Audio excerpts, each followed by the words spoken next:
उपमा serial के ऐसे ही daily episode सबसे पहले देखने के लिए हमारे चैनल को सब्सक्राइब करें।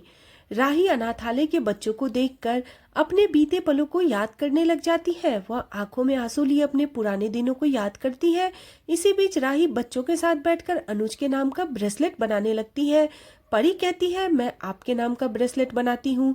इधर अनुपमा मनोहर जी के साथ आश्रम में आती है। उसकी पुरानी यादें ताजा हो जाती है। वह वहां पहुंचकर देखती है कि जगह काफी बदल चुके हैं। राही वहां पर बच्चों को देखकर अनुज को याद करती है। उसे अनुज के साथ अपने बचपन की याद आती है। वह ब्रेसलेट बना रही होती है, तभी उसे अनुपमा की याद आती है। वह घबरा जाती है। परी से तुरंत चलने के लिए कहती है। राही और परी वहां से चली जाती है। तभी अनुपमा वहां आती है। अनुपमा राही को देख नहीं पाती, लेकिन उसके आसपास होने का एहसास उसे होता है। अनुपमा की साड़ी अटक जाती है तो उसे पुरानी यादें फिर से ताजा हो जाती है। इसके बाद अनाथालय में बच्चों का डांस चलता है, जिसे देखकर अनुपमा की आंखें नम हो जाती है और उसे राही का बचपन याद आ जाता है। अनुपमा भावुक हो जाती है। इसी बीच उसे राही और अनु के नाम वाला ब्रेसलेट मिलता है। वह हैरान हो जाती है, सोचती है कि हमारे नाम एक साथ कैसे हैं। अनुपमा जाने लगती है, तभी मुरली अनुपमा से मिलता है और बताता है, मैं अभय के साथ आश्रम में काम करता था। वह बताता है कि राही अनाथालय आई थी। यह सुनकर अनुपमा चौंक जाती है। मुरली बताता है, राही ने आश्रम के लिए 5 लाख का डोनेट किया है।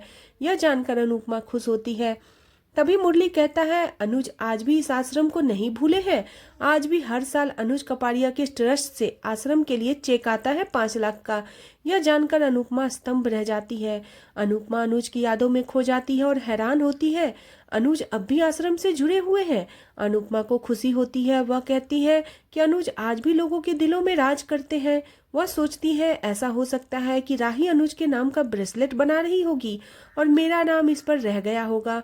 अनुपमा भावुक हो जाती है। दूसरी तरफ प्रेम राही से पूछता है कि वह जल्दी मुंबई से क्यों लौट आई। राही बताती है, वह अनाथालय गई थी।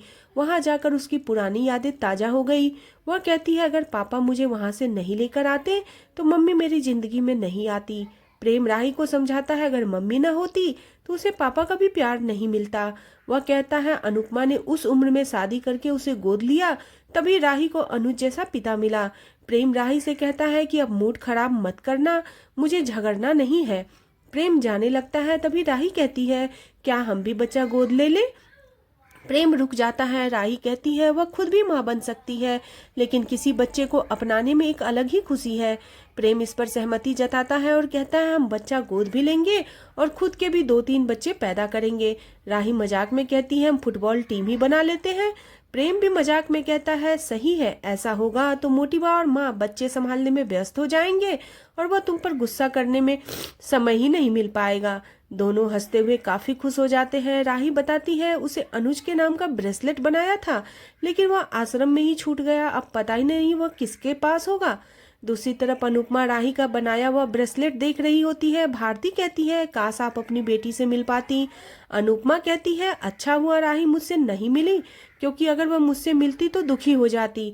अनुपमा इस बात से खुश होती है। राही आज भी उस आश्रम में जाती है और डोनेशन करती है। अनुपमा भावुक हो जाती है और कहती है कि उस आश्रम में हम तीनों का बहुत गहरा रिश्ता है।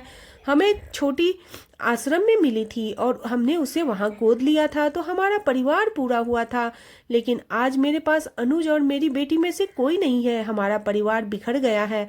भारती कहती है, किस्मत आपको इतना पास लेकर आई है तो आपको जरूर मिलवाएगी।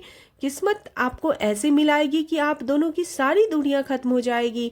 अनुपमा मुस्कुराती है। इसी बीच भारती अनुपमा से कहती है कि कंपटीशन सर पर आ रहा है, आपने क्या सोचा है कि आप सरिता की जगह डांस करेंगी। अनुपमा बेचैन हो जाती है। इसके बाद डांस कंपटीशन के अगले राउंड में अनुपमा सरिता की जगह डांस करती है। अनुपमा अपनी टीम के साथ बेहतरीन डांस करती है। दूसरी तरफ राही भी अपनी टीम के साथ दूसरे राउंड के परफॉर्मेंस में अच्छा डांस करती है। राही की टीम भी बहुत अच्छा डांस करके डांस रानीज की टीम क्वार्टर फाइनल में सेलेक्ट होती है और राही की टीम भी क्वार्टर फाइनल में सेलेक्ट होती है। पूरी टीम खुशी से झूम उठती है। अनुपमा बेहद खुश होती है और राही भी बेहद खुश हो जाती है। इसके बाद क्वार्टर फाइनल में दूसरी टीम का डांस देखकर अनुपमा की टीम घबराती है। इधर राही की टीम भी अपने कॉम्पिटिटर का डांस देखकर बेचैन होती है, लेकिन इसके बाद मुंबई से अनुपमा की टीम सेमीफाइनल के लिए सेलेक्ट हो जाती है। पूरी टीम खुशी से उछल पड़ती है। दूसरी तरफ अहमदाबाद से अनुज डांस एकेडमी की टीम सेमीफाइनल के लिए सेलेक्ट हो जाती है। राही खुशी से झूम उठती है। सभी बेहद खुश होते हैं। राही फेमस हो जाती है और उसका घर इंटरव्यू वालों की भीड़ लग जाती है। मोटिबा माही ख्याति को जलन होती है। सभी सेमीफाइनल के लिए एक्साइटेड होते हैं। अनुपमा भगवान से प्रार्थना करती है कि इस तरह आगे भी हमारा साथ बनाए रखिएगा।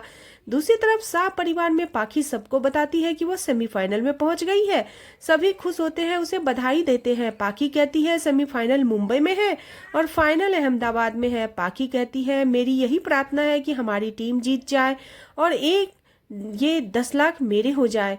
बाबूजी कहते हैं अगर तुम अपनी पहचान बनाने के लिए करती तो हमें ज्यादा अच्छा लगता। पाखी कहती है मुझे तो लग रहा है कि फिनाले में बहुत बड़ा धमाका होने वाला है। दूसरी तरफ मीडिया वाले मनोहर जी का लाइव इंटरव्यू लेते हैं। कोठारी परिवार भी यह इंटरव्यू देख रहा होता है। रिपोर्टर मनोहर जी से डांस रानी के बारे में पूछते हैं तो वो बताते हैं कि डांस रानी ने यहाँ तक पहुँचने में बहुत मेहनत की है। अनीता, दीपा, रीता और जसप्रीत हमारी उम्मीदों पर खरी उतरी है। अनुपमा घबरा जाती है। आज मनोहर जी किसी का भी नाम नहीं भूल रहे हैं, कहीं अब मेरा नाम सही से न ले ले। मनोहर जी कहते हैं इन सब का श्रेय हमारी शिष्या को जाता है जो कैमरे के सामने नहीं आना चाहती। इधर राही कहती है पंडित जी के इन्हीं की शायद बात कर रहे थे जिनसे मैं मिल नहीं पाई। रिपोर्टर उस शिष्या का नाम पूछते हैं तो अनुपमा घबरा जाती है। मनोहर जी को इशारा करती है। मनोहर जी शिष्या का नाम तिलोत्मा बता देते हैं। अनुपमा को राहत मिलती है। इधर राही भी तिलोत्मा की तारीफ करती है और कहती है मुझसे मिल नहीं पाए। मनोहर जी कहते हैं तिलोत्मा ने ही हमें फिर से नृत्य से जोड़ा है। वह अनुपमा की बहुत तारीफ करते हैं। राही घबरा जाती है तो पराग उससे पूछता है क्या हुआ। राही कहती है पंडित जी तिलोत्मा जी की इतनी तारीफ कर रहे हैं, उनकी टीम सेमीफाइनल में भी पहुंच गई है। जल्दी हमारा आमना सामना होने वाला है, पता नहीं हम उनके सामने टिक पाएंगे या नहीं। प्रेम राही को चिंता नहीं करने के लिए कहता है और आज का एपिसोड इसी के साथ खत्म हो जाता है। अगले एपिसोड में देखने को मिलेगा कि अनुपमा की टीम सेमीफाइनल परफॉर्मेंस के लिए चीयर्स करती है। इधर शाह परिवार और कोठारी परिवार आमने सामने आते हैं। मोटिबा और लीला एक दूसरे को देखकर हैरान होती है। इसी बीच एंकर अनाउंसमेंट करता है अगली डांस परफॉर्मेंस अनुज डांस एकेडमी से राही कोठारी की है। यह सुनकर अनुपमा चौंक जाती है। राही स्टेज पर आती है। अनुपमा दौड़कर स्टेज के पास आती है। राही अपनी टीम के साथ डांस करती है। अनुपमा राही को देखकर हैरान रह जाती है। वह प्रेम से कहती है कि तुम सब जानते थे राही भी इस कंपटीशन में हिस्सा ले रही है, तुमने मुझे बताया क्यों नहीं। प्रेम भावुक होता है। आज का एपिसोड आपको कैसा लगा प्लीज कमेंट करें। बने रहे सीरियल अनुपमा में नेक्स्ट एपिसोड के लिए चैनल को सब्सक्राइब करना बिल्कुल न भूलें।